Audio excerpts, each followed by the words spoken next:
अगर आप भी धान की फसल में यूरिया खाद का इस्तेमाल करने वाले हैं तो यूरिया डालने से पहले अगर आप कुछ बातों का ध्यान देते हैं, कुछ चीज़ें अगर आप अपने दिमाग में बैठा लेते हैं, तो जो भी आप यूरिया खाद का प्रयोग करेंगे उसका ज़्यादा लाभ आपको मिलेगा। ऐसे तो आप यूरिया कभी भी डालते हैं, सही समय से नहीं डालते हैं, कुछ गलती करते हैं, कुछ ज़्यादा मात्रा में ही हम यूरिया डालते हैं। अगर आप ऐसा सोचते हैं कि ज़्यादा यूरिया एक समय में डालने से ज़्यादा पैदावार मिलेगा, तो ऐसा बिल्कुल भी नहीं होता है। पैदावार पाने के लिए यूरिया खाद का इस्तेमाल करना पड़ता है, लेकिन सही समय पे करना पड़ता है। तो सही समय क्या है और किन किन बातों का ध्यान देना चाहिए, सबसे पहले हम यही जानते हैं। सबसे पहले हम जानते हैं कि हमें किन बातों का ध्यान देना चाहिए अगर हम यूरिया खाद का इस्तेमाल करते हैं। दो तीन बातें आपको एकदम हमेशा ध्यान रखना है। पहली बात कि जब भी आप यूरिया खाद का इस्तेमाल करिए तो उस समय जब आप यूरिया डालने वाले हैं उस समय खेत में बहुत ज़्यादा पानी भरा ना हो। अगर पानी भरा रहता है तो यूरिया सही से काम नहीं करती है, बहुत कम लाभ आपके पौधे इसका ले पाते हैं। दूसरी बात क्या ध्यान देना है, जब भी आप यूरिया खाद का इस्तेमाल करिए तो पहले मान लीजिए आपके खेत में अभी पानी की कमी है, आप सिंचाई करने वाले हैं, तो पहले आप पानी लगाइए, उसके बाद यूरिया का इस्तेमाल करिए।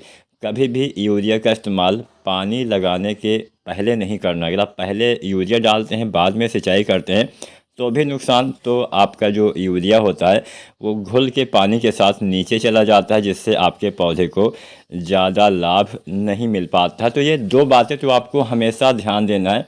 एक तीसरी बात क्या ध्यान देना है, अब कई बार हम क्या करते हैं कि हम शुरुआत में ही यूरिया डाल देते हैं, ज़्यादा मात्रा में डाल देते हैं। तो ऐसा गलती नहीं करना है। यूरिया अपने मिट्टी के हिसाब से प्रयोग करिए। अगर आपकी हल्की मिट्टी है तो आप यूरिया कई भागों में बांट के डालिए। अगर आपकी भारी मिट्टी है तो यूरिया आप 3 भागों में बांट के डालिए। तो सबसे पहले 3 भागों वाली यूरिया के बारे में जान लेते हैं। संपूर्ण मात्रा की बात की जाए तो लगभग 90 किलो से लेके और 120 किलो तक आपको जो है आपको यूरिया खाद का प्रयोग अपने धान की फसल में करना होता है। संपूर्ण मात्रा मैंने बताई है। अब ऐसा नहीं कि हाँ 90 किलो एक बार में ही डाल देना है। ये 90 से 120 किलो जो मात्रा है, कोई वैरायटी जल्दी तैयार होती है तो 90 किलो डालिए, 90 से 100 किलो तक। कोई वैरायटी मध्यम अवधि की है तो 100 से 110 किलो तक। और कोई वैरायटी देर से तैयार होती है तो 110 से 120 किलो यूरिया आपको संपूर्ण मात्रा डालनी होती है। वो भी 3 भागों में कम से कम बांट के डालनी होती है।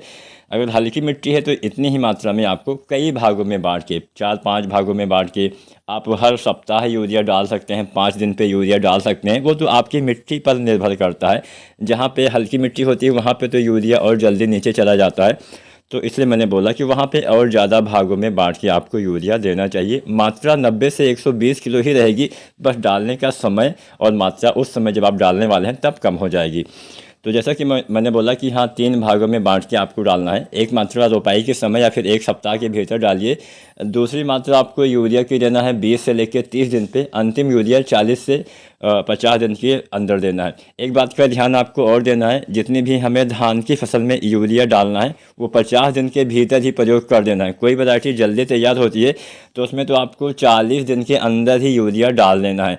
अब हर बार यूरिया 30 से लेकर 40 किलो आपको डालना है। रोपाई के समय 30-40 किलो, इसके बाद में 20-30 दिन पे 30 से 40 किलो और 40-50 दिन पे 30 से 40 किलो। अब क्योंकि हम रोपाई के समय डीएपी का ज़्यादा इस्तेमाल करते हैं या फिर एनपीके भी डालते हैं, तो जो किसान साथी डीएपी या फिर कोई एनपीके, चाहे 12-32-16 एनपीके हो या फिर कोई दूसरा एनपीके हो, लगभग सभी में नाइट्रोजन पाया जाता है। तो ऐसी कोई खाद अगर आप फास्फोरस वाले डालते हैं जिसमें नाइट्रोजन पाया जाता है, चाहे डीएपी हो चाहे एनपीके हो, तो ऐसी दशा में जो आप पहली बार यूरिया डालने वाले थे 30 से 40 किलो, इसकी आधी मात्रा आपको कर देनी है। 15 से 20 किलो तब आपको यूरिया डालना है।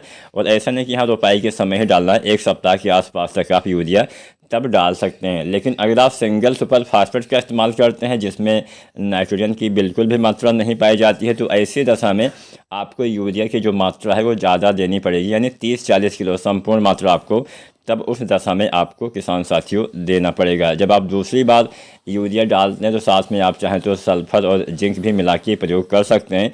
इससे अच्छा लाभ मिलता है। जिंक 33% वाला 5 से 7 किलो और सल्फर 90% वाला 3-4 किलो आपको डालना चाहिए।